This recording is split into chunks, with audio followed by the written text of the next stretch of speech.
Mwaramutse mwese mwiriwe aho muherereye ndabasuza mu izina ry'umwami wacu Yesu Kristo kaze kandi mu isaha y'agaciro. Shalom, shalom everyone, wherever you are following us from. I greet you and I also welcome you in this hour of value. Numugisha kuba twongeye kandi kubana namwe. It's a blessing to be with you again. Turi ku itariki ya 22 ukwezi kwa gatandatu 2024. It is June 22nd, 2024. Muri kumwe kandi na Apotre Paul Gitwaza hamwe n'umusemuzi we Jean. You are with Apostle Paul Gitwaza and his interpreter Jean. Turakomeje tuvuga ku bimenyetso by'ibihe n'imperuka y'isi.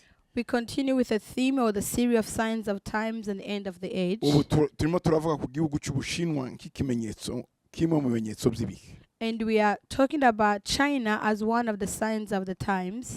Navuze kuri ku Bushinwa. I talk about China previously. Mvuga kuri ku Bushinwa na Taiwan. And I talk about China and Taiwan. Uyu munsi ndavuga ko navuze ku ntambara y'ubutitiri hagati ya Amerika n'Ubushinwa. And I also talk about the Cold War between the US and China. Ariko ubu ndavuga noneho nanone hagati y'Ubushinwa n'Uburaya. And today I will focus between China and the Europe hanyuma n'isi and the whole world. Ibi bihe turimo The time that we're in, ni bihe bisa n'ibyavuzwe na Yesu muri Matayo 24 ku murongo wa 6 kugeza ku wa 8. These are the times where Jesus spoke in the book of Matthew chapter 24, 6 to 8. Muzumva iby'intambara n'impuha z'intambara. Mwirinde mundagarika imitima yanyu kuko bitazabura kubaho. Ariko imperuka izaba itaraza. Ishyanga rizatera irindi shyanga, n'ubwami buzatera ubundi bwami, hazabaho inzara, ibyorezo, mugiga, n'ibishyitsi hamwe na hamwe. Ijambo ibyorezo mugiga ntibiri muri Bibiliya y'Ikinyarwanda ariko biri mu zindi Bibiliya. Ariko ibyo byose bizaba ari itangiriro ryo kuramukwa. The Bible says, "And you will hear of wars and rumors of wars. See that you are not troubled, for all those things must come to pass, but the end is not yet. For a nation will arise against a nation, kingdom against kingdom, and there will be famines, pestilences, and earthquakes in various places. All these are the beginning of sorrow." Nababwiye hagati ya y'Ubushinwa na Taiwan uko bimeze ubu. When I spoke about China and Taiwan, it was about their current situation uko Leta Zunze Ubumwe za Amerika zibirimo. and the involvement of the US, of the state of Ibi America. bihe birimo intambara n'impuha z'intambara. So these are the times where there is a wars and the rumors of wars. Uyu munsi isi yose navuga ibihugu by'uburengerazuba. And today, if I may say about the Western nations, barahanganye n'Ubushinwa. they are facing China. Ubushinwa nabwo bufite ibindi bihugu bifatanyije ariko mu ibanga. And China has also their secret alliances. Uburusiya, Russia, Korea y'Amajyaruguru, North Korea, ibihugu by'Abarabu, Arabic countries, ndetse n'ibihugu bya Afrika bimwe nubwo nta mbaraga bifite. and some of the African countries. Niho Ubushinwa burimo gukura ubutunzi bwinshi. And that's where China is importing some of their wealth. Ubushinwa buhanganye na Australia. And the China is also facing with Australia. Ubwo nibyo bihugu by'uburengerazuba navugaga niba twavuga gutyo na Australia tukayishiramo. I may refer to being one of the Western nations. Navuze rero kuri Taiwan. So I talk about Taiwan. Ubu ndavuga nihuta. As I'm going fast today, ku bihugu bitatu cyangwa se ku bice bitatu bigize Ubushinwa. I will talk about the three parts that made up China. Akarwa gato bita Macau. The small island called Macau. Na Hong Kong. Hong Kong. Hanyuma ndavuga na Kanto ari byo gice cya Guangzhou. And Kanto, which is in the part of Guangzhou. Reka tujye kuri Macau gatoya. Starting with Macau. Macau ni iri mu Bushinwa muri Repubulika y'Abaturage b'Abashinwa. Macau is a region of the People's Republic of China. Ariko ni akarwa gatoya. But it's an island, a small island. Iyi Macau irimo abantu batari bakeya hafi bagiye kugera nka miliyoni niba navuga gutyo. The population is about 1 million of the people. Ariko ni hafi. It's near, it's not 1 million yet. Nukuvuga ngo karimo abantu benshi cyane ni gato. That means it's crowded. It has a large population equal to its land. Macau yari yarakolonijwe n'Abaportugal. It had been previously in a colony of Portuguese. Reka mbere ukuntu byari bimeze. I will show you how it was. Taiwan yarimo Abayapani had a Japanese. Ariko abanyamerika baje gukontrola icyo gihe cy'intambara nababwiye intambara mbere y'isi ya kabiri. But during the First and Second World War, American came and controlled the ariko Taiwan. iza kuhareka But they released it. ariko yigumiza mu ma centre stratégique yayo. But it was one of the strategic regions they had. Naho Macau And this Macau, yo karagace karimo abanyaburayi ba Portugal. it was formerly with the Portuguese. These were the Europeans. Hong Kong yo And Hong Kong, yarimo abongereza. it has the British. Naho Guangzhou ariyo Canton Guangzhou, which is also Canton, yo yarimo abafaransa. it has the French people. Navuga ko ayari amarembo yinjizaga abanyaburaya cyangwa se ibihugu bikomeye mu Bushinwa. I would say these were the ports or the gates that would bring in Europeans into China. Ni ukuvuga ngo rero So that means hari amasezerano yakozwe. there were treaties that were signed. Mu isaha y'agaciro bushize navuze ko ibitera intambara nyinshi ari amasezerano yicwa. In previous hour value, I talk about the cause of wars being a breach of covenants. Igihe cha dynasty yitwa ngo ni Ming dynasty During the dynasty of Ming, mu mwaka w'igihumbi kimwe magana atanu mirongo itanu na karindwi in the year 557, abanyaportuge cyangwa Portugal yari yinjiye ahangaha mu Bushinwa iciye kuri Macau. Portuguese had entered China through the port of Macau. Ese mwamwibukiga abaportuge bijiye muri Afrika? Do you remember when Portuguese entered Africa? Yego, ni mu mwaka w'igihumbi kimwe magana ane. It was in the 1400s. Icyo gihe bamanukiye muri Afrika y'Epfo. They went through South Africa. Urumva rero ko mu gihumbi kimwe magana atanu aha bari kuri Macau naho donc mu Bushinwa. So in 1500s also they were in Macau entering China. Bahita bafata rero Macau.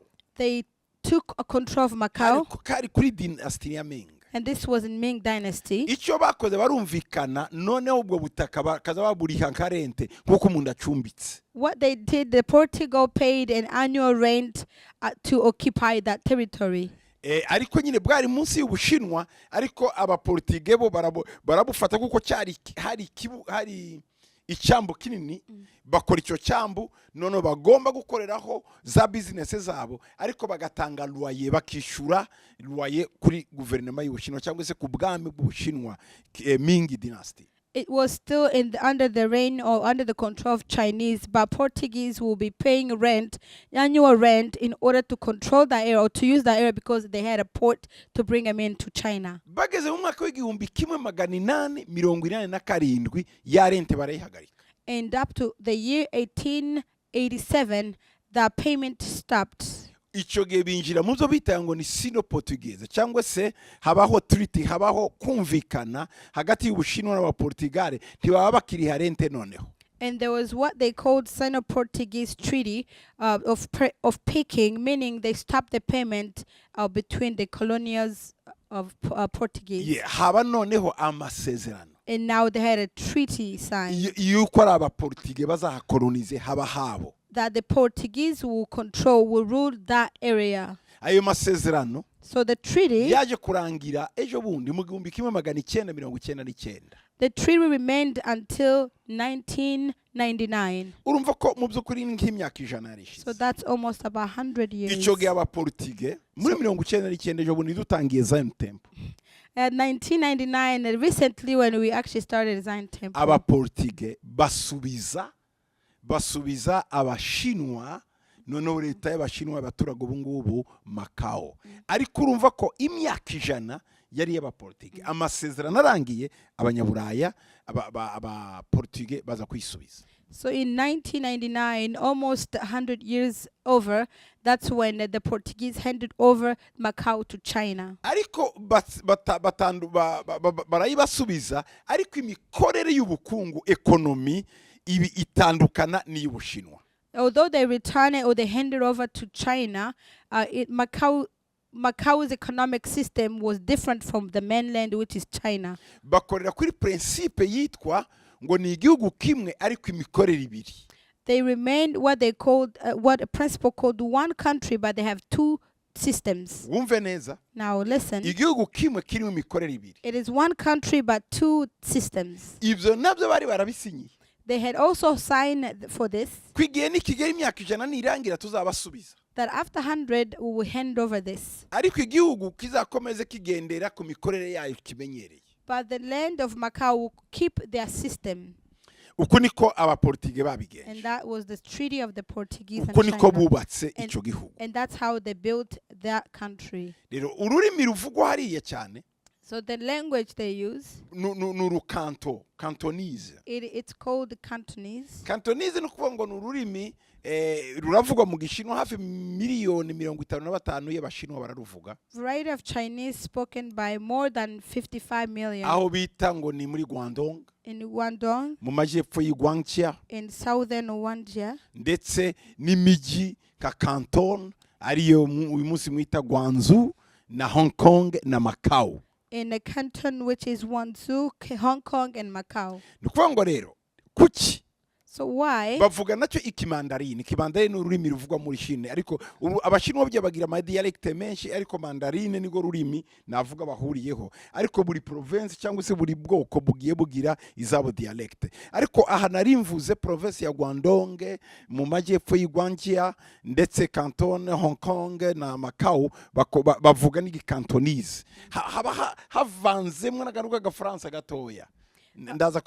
So why do all these other cities like Canton, which is Guangzhou, Hong Kong, Macau, they speak a different language? Although there is a Mandarin? Yeah, Mandarin. Mandarin, which is spoken by most of the Chinese, but why do they have their own dialect? Umva, Macau rero. So Macau, yari yarahawe abaportuga. It has been given to the Portuguese. Reka nje kuri Guangzhou rero. So now to Guangzhou. Territoire ya Guangzhou yo. The territory of Guangzhou. Yari yaraha abafaransa bo barayifashe nabo. French has taken over. Nukuvuga ko ibi ni ibice biri ku nkengero y'uruzi, donc ku byambu. Remember, these are the islands by the ports of China. Bayitaga kera ngo n'ubufaransa. They used to call them back French. Yitwaga Indo-Français. Indo-France. Yarizwe nk'ubufaransa. Icyo ni igice cy'Ubushinwa cyari kizwe nk'ubufaransa. This is a part of China's land, but was known for the French. Ndetse yitwaga kapitale ngo ni Fort Bayard. And the capital was called the Fort Bayard. Mu buryo abafaransa bo bahafashe cyage mwibuke ko abaportuge nabo bakoze amasezerano mu 1847 yo kuhafata bakahaguma. Ariko mbere barahaluwaga yari nane 1887. That's when they made the treaty to be paying the annual rent.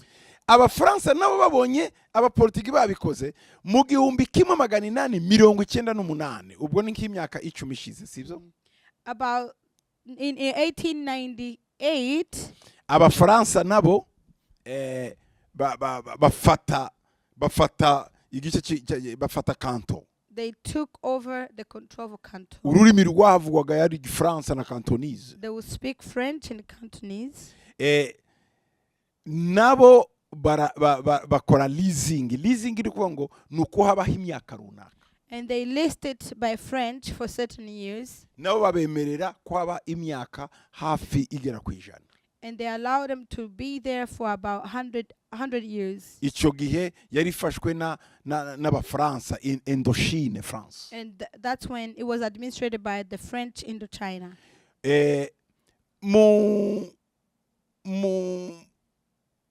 Donc abafaransa bamaze kuhafata haje kuba administration y'abafaransa niyo yakomeje kuzageza igihe cy'intambara ya kabiri y'isi. And Chinese, the administration of French kept it until during the Second World War. Kuko abayapani baraje bahita bafata Guangzhou cyangwa se Canton. Because Japanese came and occupied Canton. Mu 1943 mu ntambara ya kabiri y'isi. In 1943, and this is all during World War II. Intambara irangiye. And at the end of the war. Muri 1945. In 45. Abafaransa baragaruka. French came back.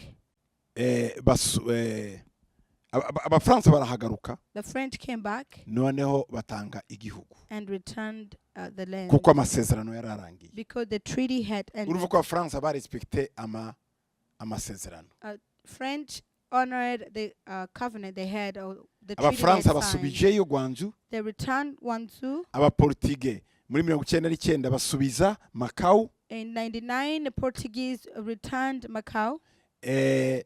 Abanyamerika bari barasinye wibuke n'abongereza ko Taiwan bazayiha Ubushinwa nibamara kwirukana Abayapani. And remember, Americans and British have signed that they will return Taiwan back to the mainland China and chase out Japanese. niko bagiye babikora. And that's what they've been doing. Hong Kong rero nayo, And to Hong Kong, Hong Kong mbere na mbere ni ukwibutsa ko ubukungu bwayo buratangaje. Hong Kong nguko muyibona kuri carte na gace k'Ubushinwa nako ariko kari munsi ya ku kivuko. as you see Hong Kong on the map, it's a part of China, but it's also by the port. And it's amazing how it's highly developed economically. Iteye imbere cyane. It is highly developed. Na Macau. And also Macau iri Macau. mu bihugu bikize cyane ku isi. And Macau- Nako na gateritoire ko karakize cyane. It's a small territory, but it's a highly developed. Nababwiye na Taiwan. And the previous that spoke Utwo about n'uduhugu Taiwan. twakolonijwe n'Uburaya ariko bo ntibabikora nka Afrika babateza imbere. Wumve ko abanyaburaya baza muri Afrika bo ntibakoze nk'ibyo bakoreye za Macau, za Taiwan, nk'ibyo bakoreye za Hong Kong. These, although they were colonized by the Europeans or Western countries, they trained them and they became highly developed. Unlike Africa, those nations that were colonized by Western, in fact, they are worse compared to these Chinas. Baje muri Afrika When they came to baraje Africa, barakoloniza bakoresha igitugu ariko muri za hariya bagiranye amasezerano. they oppressed the people. But when they came to these lands or islands that I'm talking about, they had treaty signed. Twe baje bafata ibihugu babigira ibyabo donc ariko baba batangaga mbere babanza gutanga iki royer bukeye barumvikana bati mwe mu develope imyaka 99 mugira ibyo mukuramo ni murangiza muzatahe. Ubu ngubu abashinwa rero ko barakoresha izo modeli ngo mu bihugu bimwe nka za Zambia n'ahandi bakagura ubutaka imyaka 99 afite ni ya mindset y'aba Portuguese bigiyeho. So when they came to Africa, they owned their land. The land became theirs. But in order to work in either Hong Kong or Macau, they had to even pay an annual rent. And then later they were released by signing a treaty. And this is something they are doing to some of the African countries. They are using the same strategy Western or Portuguese used in their land. Reka noneho tuje kuri Hong Kong. Now to Hong Kong. Ese Hong Kong ni igihugu? Is Hong Kong a country? Oya. No. Si igihugu. It's not. Ahubwo na gace k'Ubushinwa ariko gafite umwihariko mu buryo bwa administration. It is not a country, but it is a special administrative region of China. Amateka yabyo ava ukuntu abongereza babakolonije turaja kuri British colony. The history starts by a former British colony. Mwibuke Taiwan yarimo abajapane. Taiwan was occupied by Japanese. Macau nani Kanto irimo abafaransa. Kanto had French. Macau aba Portuguese. Macau Portuguese. Rero Hong Kong yo n'abongereza. Hong Kong was by the British. Abongereza rero bakoze icyo bitaga namo ngo ni lease kuluwa ubutaka akakarwa kagace gatoya ka Hong Kong barakalwa nabo abongereza. Like other countries or former Western country, even British rented or leased this area of Hong Kong. Hong Kong rero irimo agace kamwe gafatanye na n'Ubushinwa ahandi nikirwa. Hong Kong is connected. It's listed. It's an island, but it's also a mainland. Donc biri connected n'Ubushinwa. And they are connected to China. Ni ryari yatangiye gufatwa n'abongereza ni mu kinyejana c'19. When did it become under the control of the Great British? Kugeza ejo bundi abongereza babasubije. This is in 19th century to recent when the British returned it. Hong Kong yagiye itera imbere cyane nayo mu buryo bukomeye cyane mu buryo bwa economy ndetse kuruta Ubushinwa nk'igihugu. Hong Kong developed on a different trajectory, both economically, even greater than the mainland, which is China. Nuko yagiye itera imbere. And that's how they developed. Bari barakoze ilize cyangwa se kucumbikije imyaka 99. And the list was on for 99 years. Kuva ryari? 1898 cyagiye abafaransa nabo bafashe Kanto. Abafaransa bafashe Kanto aba nabo bafata Hong Kong. Babigira imyaka 99.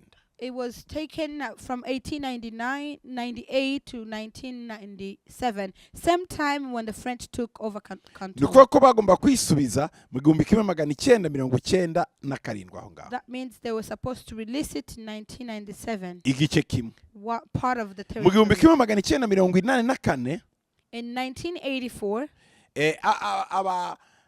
abashinwa b'abongereza the Chinese British abashinwa b'abongereza bashyizeho inzira ituma Hong Kong igomba gusubira ku bushinwa. they paved a way for all Hong Kong to be returned to China. Ibi byatangiye muri mirongo inani na kane. And this started in Noneho 1984. bagenda bareba ukuntu bagize imyaka hafi igiye kugera ku ijana uko bazongera noneho kwiyentegera mu bushinwa b'abakomuniste kandi abona barabakapitaliste.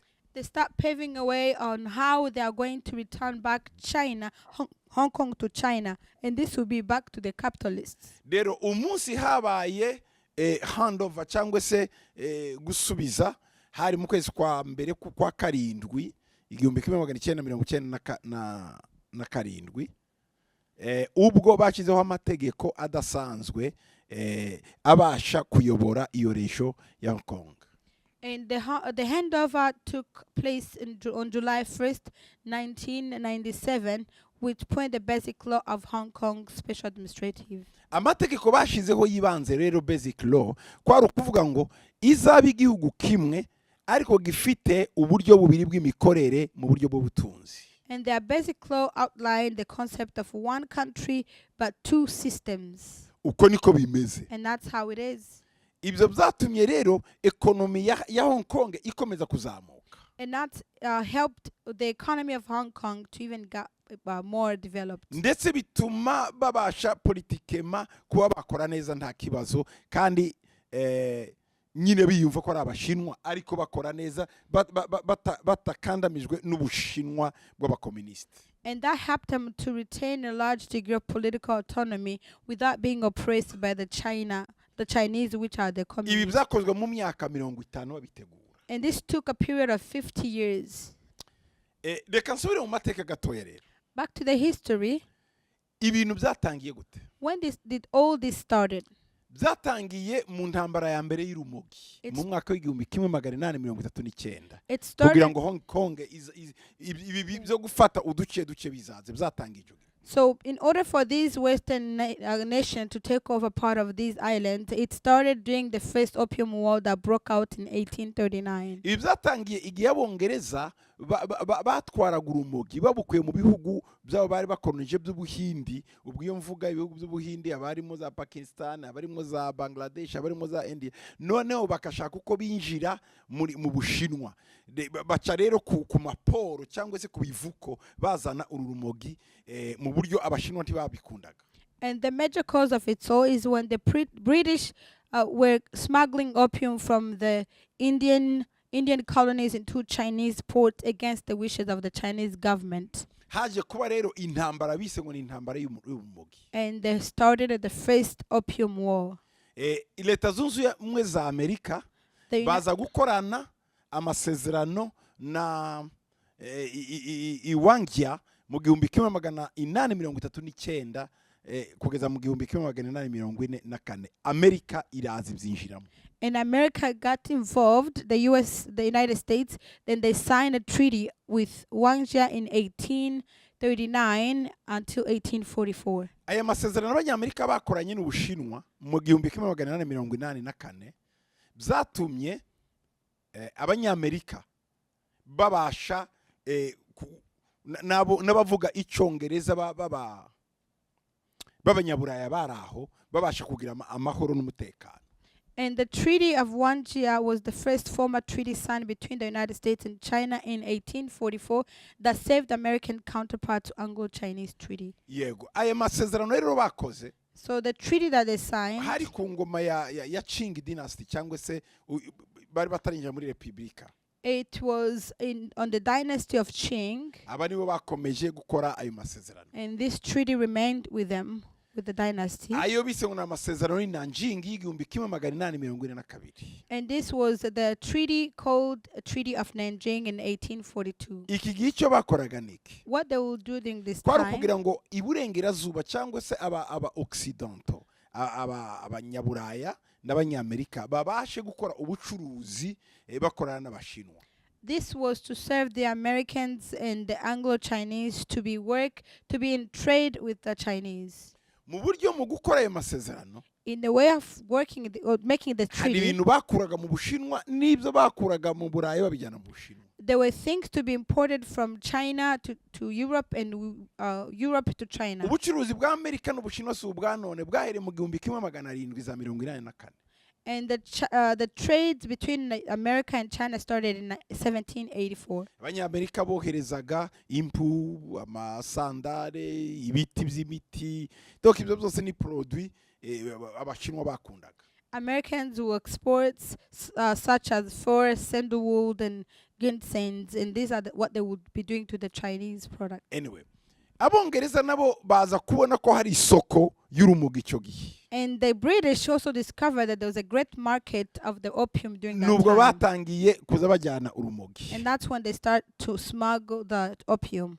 N'abanyamerika baza kubijyamo nabo. And the Americans also soon were involved. Bongera kuri bijya bajyanaga mu Bushinwa. And they added to what they would export to China. Ndagira ngo mbabwire ko intambara ziriho noneho atari intambara gusa zo kwica amasezerano, ariko tugiye mu ntambara ya kabiri irimo iba intambara y'ubukungu, kugira ngo mbona amafaranga ngo amafaranga. Intambara ziriho z'ubwoko bwa kabiri si zo kwica amasezerano, ahubwo ni intambara zijyanye n'ubukungu. Aha batangiye kujyana urumogi Abanyamerika n'Abongereza. So now you can discover that the war that is there is not just to breach the covenant or to breach the treaty they had. No, they got to a point where now it's a war of economy, of economical war, where some wants the power and other wants the power of haza economy. kuba intambara ikomeye hagati y'Abongereza n'Abashinwa, kuko Abashinwa batashakaga kuri urumogi rwinjira iwabo. And now a great war started between the China and the British, because China did not want the opium in their land. Iryo ni muri histoire nibyo abiga histoire y'isi cyangwa y'Ubushinwa niyo bita ngo ni intambara ya mbere y'urumogi, yabaye mu 1839 iza kurangira mu 1842. Yari ikomeye. And those who study, who knows the history of the world, or even the China only, that's when the first Opium Wars started, and this was between the Great Britain and China, which started in 1839 to 1842.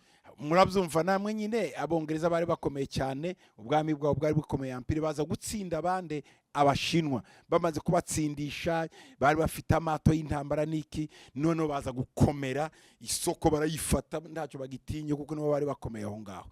Umwami wari uhari icyo gihe witwaga King, ari wari uyoboye Ubushinwa, haza gukorwa icyo bita ngo n'amasezerano y'Abongereza n'Abashinwa ahitwa Nanjing, kugira ngo bumvikane be gukomeza kurwana, kandi ko umwami yari yatsinzwe ntacyo yaragikoze. After defeating the Chinese in a series of naval conflicts, the British were in a position of making a large number of demands from the weaker Qing government of China in an Anglo-Chinese Treaty of Nanjing.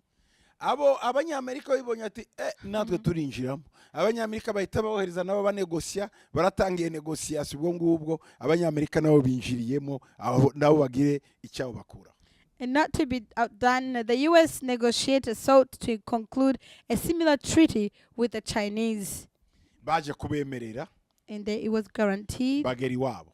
Muri Amerika icyo gihe hari president bita ngo ni John Tyler, no yari president wa 10, noneho afata congressman bita ngo ni Caleb Cushing, abari uje gukora ayo manegociation mu Bushinwa nabo kugira ngo barebe ko bahabona isoko. And the 10th U.S. President, John Tyler, chose a Massachusetts Congressman, Caleb Cushing, as his representative in treaty negotiation with the Chinese. Aho bayakoreye ni he? Where was this done? Nahitwa Wanghia, nukuva mu giturage cya Macau, harya haraba Portuguese. Mu 1844 bahasinyira amasezerano. The treaty was quickly signed at a place called Wanghia in the suburban of the Portuguese port in Macau in 1844. So what was included in the treaty they signed of Wanghia? Yavugaga ibintu by'ingenzi. They had main key in it. Yarameze nka Nanjing. It was similar to the Treaty of Nanjing. Ikintu bakoze bafashe amaporo 5 cyangwa se ibyambo 5 bagomba gukoreraho. Iki Guangzhou, iki Xiamen, iki Fuzhou, iki Ningbo ni Shanghai. ibi byambuko ari bitanu babikoraho amasezerano uko bagomba gukora ubucuruzi. Most importantly, it established the 5 treaty ports as open for Chinese Western trade. Was Wanzhou, Ximen, Fuzhou, and Nibo, Shanghai. Aya masezerano rero yaje kuba umuryango ukingurira abanyaburayi cyangwa se burengerazuba kwinjira mu mico y'abashinwa. These treaty ports became key crossroads for the Western and Chinese culture. Abanyamahanga babasha nabo kugira kwinjira mu Bushinwa kuko bwari bufunze cyane. So the foreigners trading operations could own land in China. Amasezerano rero y'abanyamerika yaratinzeho kuruta ay'abongereza icyo gihe. The US treaty was somehow longer than the British version of the treaty. Kuko abanyamerika y'inayinjing yarimwe utuntu tudasanzwe. Because they included major points of the treaty. Muri article ya 17 bakorana amasezerano iyi cyane niyo yanyenteresheje nuko abanyamerika basabye abashinwa ko batazakora ko missionary w'abashinwa baje kuvuga ubutumwa. In the article 17, which is important to me, they signed saying that it's to protect the interest of American missionaries in China. Donc harimo amasezerano yo guproteja aba missionary abaje kuvuga ubutumwa ntimuzabice. There was treaty that was signed was to protect the American missionaries that come to China. Ni Guangzhou naho. Even Guangzhou. Abafaransa nabo the French. bari barasinye amasezerano yo guproteja kiliziya ya Katolika. They had signed treaty to protect the Catholic temple. Cathedrals. Or cathedral. Bitandukanye n'iby'abongereza. Unlike from Britain. Kuko ntibyari byemewe kuvuga ubutumwa mu Bushinwa ariko abanyamerika bo bakorana n'ayo masezerano akaba ari nayo yakomeje n'ibyibuze gufasha abantu. Because it was not acceptable for anyone to come and preach in China, but this, when they signed it, it's what actually helped them. Nukuvuga ngo ku masezerano muri article ya 18 bavuga ko umunyamerika utuye mu Bushinwa kandi uhakorera agomba kurindwa. Akazi kose akora agomba kurindwa, umunyamerika ntimugomba kumukoraho. Mbere ntibyari byemerewe barabisinyira. Mu buryo n'uyu munsi yugiye mu Bushinwa nagiyeyo kangahe amatorero y'abanyamerika hari aremera ko bo ntibabakoraho. Ariko nta mushinwa bemereye keretse ukabura umushinwa w'umunyamerika kandi iyo ugiye urabyerekana ati ndi umunyamerika bo baremerewe gusenga. Umuntu ko treaty y'abanyamerika ngo yarakomeje cyane ibandende kuruta izaba kandi ibyo bari mu 1800. And their Article 18 allowed Americans living or working in China to employ tutors to help them learn Chinese and practice formally forbidden by the Chinese government. Even to today, as they say that it lasted longer than British, if you go to China and you are a Christian and you want to practice your religion, they won't hurt you. Even if when you are American Chinese, still nothing will be done to you. Ikindi bavugaga byo protege abanyamerika ngo umunyamerika nakorera icyaha ku butaka bw'Ubushinwa azacibwe urubanza n'aba autorite b'abanyamerika baraho cyangwa bamwohereze mu gihugu cy'abanyamerika. Ibi barabikoraga. And they even said if an American is involved in those illegal activities, let them be don't persecute them under the Chinese law.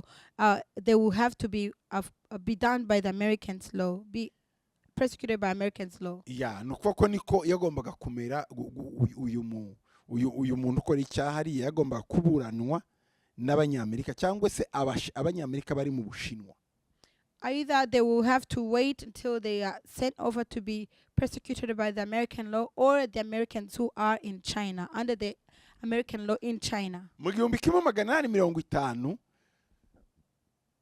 Leta Zunze Ubumwe za Amerika n'abanyaburaya batangira donc abashinwa batangira kubinuba.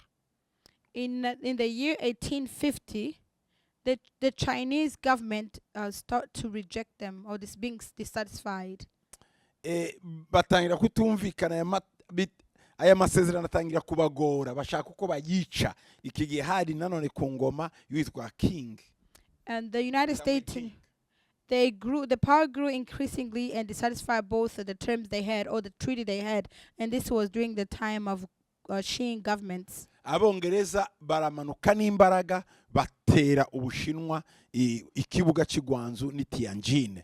Iyo niyo ntambara ya kabiri mu bushinwa bise ngo ni intambara y'urumogi yabaye mu 1857 kugeza mu 1858 yagize umwaka umwe barwana baragaruka kandi n'imbaraga bongereza kuko abashinwa bari bagiye kwica amasezerano. And the British forced the issues by attacking the Chinese port cities of Wanzhou and Tianjin in the second, and this is what they called the second Opium War of 1857 and lasted for a year 1858. Murabona amakudeta arimo aba muri Africa hariya muri West Africa. Now you can see in the West Africa the coup d'etat that are taking place. Ariya makudeta hari those coup d'etat that are n'amasezerano bariya batangiye kuyobora biriya bihugu basinye n'abafaransa.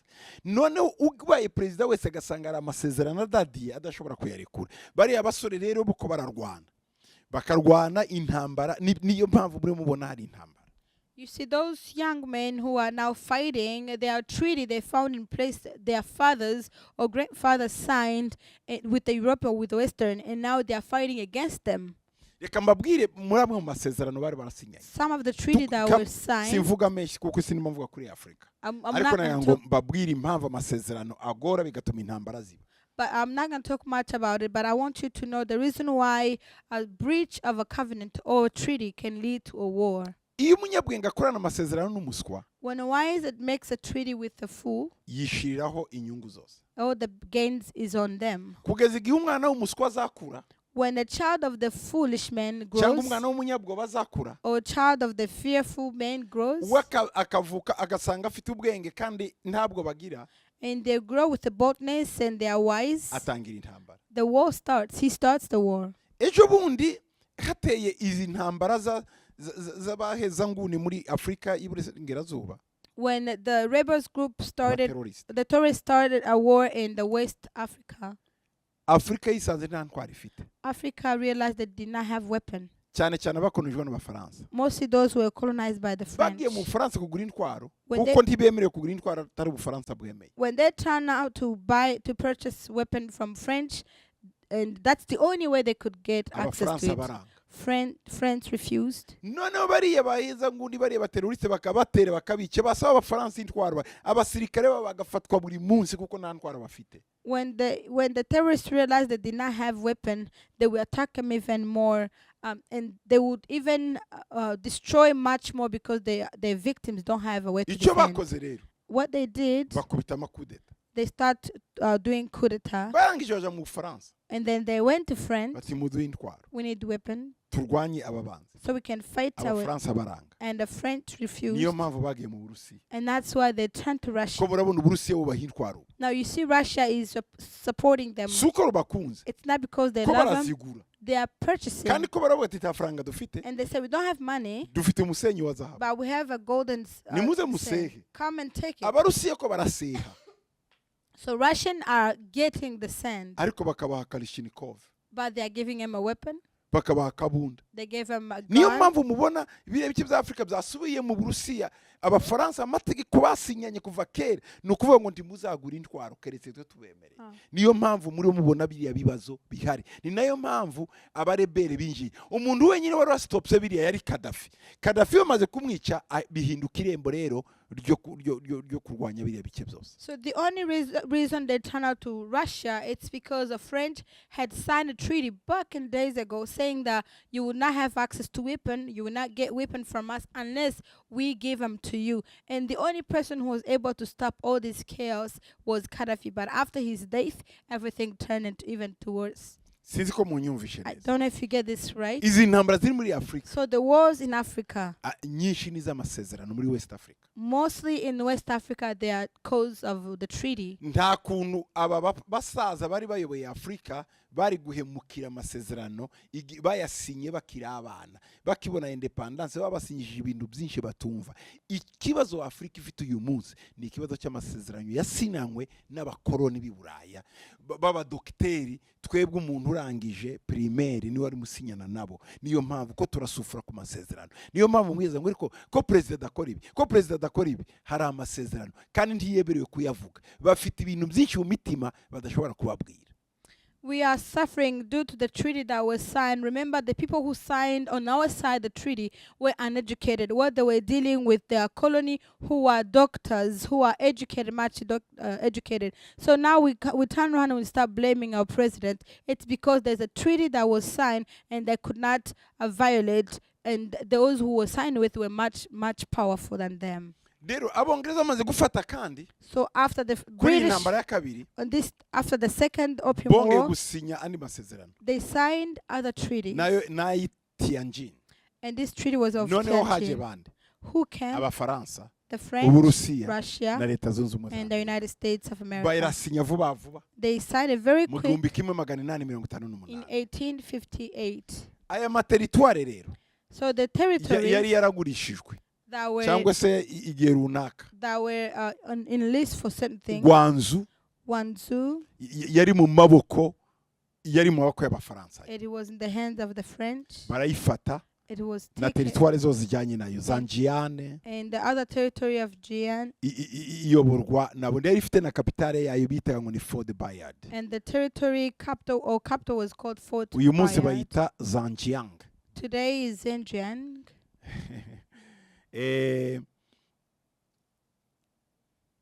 Abafaransa baje kubafata muri abayapani muri 1943 nkuko nabibabwiye. As I said previously, it was occupied by the Japanese in Bukeye bamaze 1943, kugenda abafaransa basubiza igice bari barafashe, and then the French surrendered or returned their ariko territory. ntibasubiza Niger, But they did not return to Niger. ntibasubiza Niger ku banyafrika, ntibasubiza Mali ku banyafrika, ntibasubiza Central Africa ku banyafrika, ariko basubiza Kanto Guangzhou. But they did not return the occupied territories or countries in Africa back to their owner, but they were able to return Wanzhou to China the same year. Uyu mwami rero Njing yari yarabahaye igihugu rwose batabanyamahanga ni mu gitegeke. And their leader Xing had given them the right to control. Aya masezerano rero yatumye Ubushinwa bubasha gukorana n'iyindi si. And this treaty that they signed allowed China to work with other governments. Bituma Ubushinwa bugira systeme y'imikoranire n'abandi kuko bwari bufunze cyane. And that led to China to have a system because they were closed in. Ariko bakemera none ko umwami ari we mwami. But they allowed their king or their leader is the same. Mu by'ukuri hagiye havamo abaturage batishimye batangira kurwanya kumva ko abanyaburayi babakandamisha. And this led to the people feeling dissatisfied because of the oppression of the Western. Muri izi ntambara z'urumogi mu kinyejana cya 19 bituma haba kutumvikana kwinshi, barababara Abashinwa, donc batangira kureba ukuntu bakwigarukira bakaba igihugu kimwe. And during the Opium War in mid-19th century, there were critical junction in modern Chinese history. They wanted to fight and see how they can be just one. Mu rumogi rwa mbere baratsinzwe. They were defeated in the first Opium War. Mu rumogi rwa kabiri baratsinda. And they were defeated in the second Opium War. Ubushinwa burananirwa, Abafaransa barafata n'Abongereza. And China was weaker, which means that the French and the British Ubushinwa bumaze gutakaza intambara zombi. after China lost both wars, Ibintu birahinduka. things changed for them.